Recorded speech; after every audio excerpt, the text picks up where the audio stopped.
Yo, what's happening, people?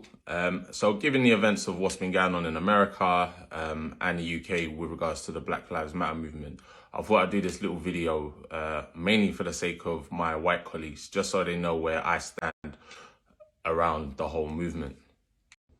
I mean, by now, I'm sure everyone's aware about all the protesting that's been going on in America and the USA, all the outcries on social media, mainly from Black people.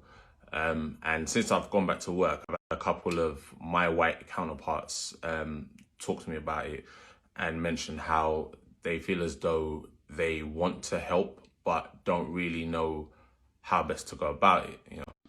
So, I mean, you lot already know, I work as a paramedic, but the trust that I work for, the current Black and ethnic minority numbers stand at less than 3%. So more than 97% of the workforce in the trust that I work for is white. So I thought I would at least make a little video which highlights 3 ways which my white counterparts could play their part in helping with solidarity and also in the long term, trying to push that equity gap between the white workforce and the BAME workforce closer. So the first thing that I would like from my white counterparts is to be able to accept your white privilege.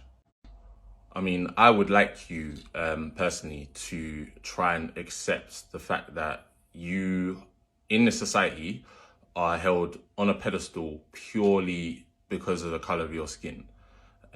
Me and my other BME colleagues would have to work twice as hard just to get to the same level as you are, especially with regards to senior roles, purely because of something that wasn't even in our control.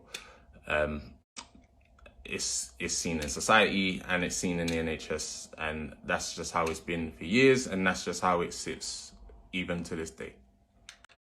The second thing that I would like is for you to research one thing. I mean, that could be anything, especially regarding race. So that can be about unconscious bias, it could be about microaggressions, or even if you wanted to, you can just try and search up some articles about these particular topics or stories that were written by Black people.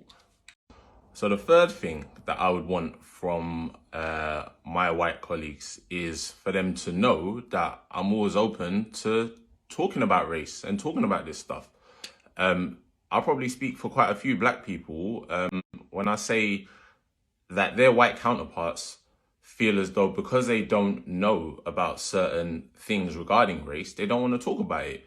But then for us, we get tired because if it doesn't get spoken about, especially from our white colleagues, nothing changes. Because in society, you guys hold the power. You know, it's important that you hear our experiences, that you hear our oppressions, because most of the time they are going to be different to yours because of how society has been.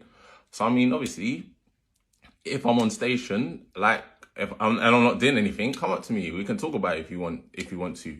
If you see me at hospital and I'm like trolley killer or something, come up to me. We can talk about it. If not, you can message me on Facebook. You can message me on Instagram. Hit me in the DMs and that. Let's talk about things, innit?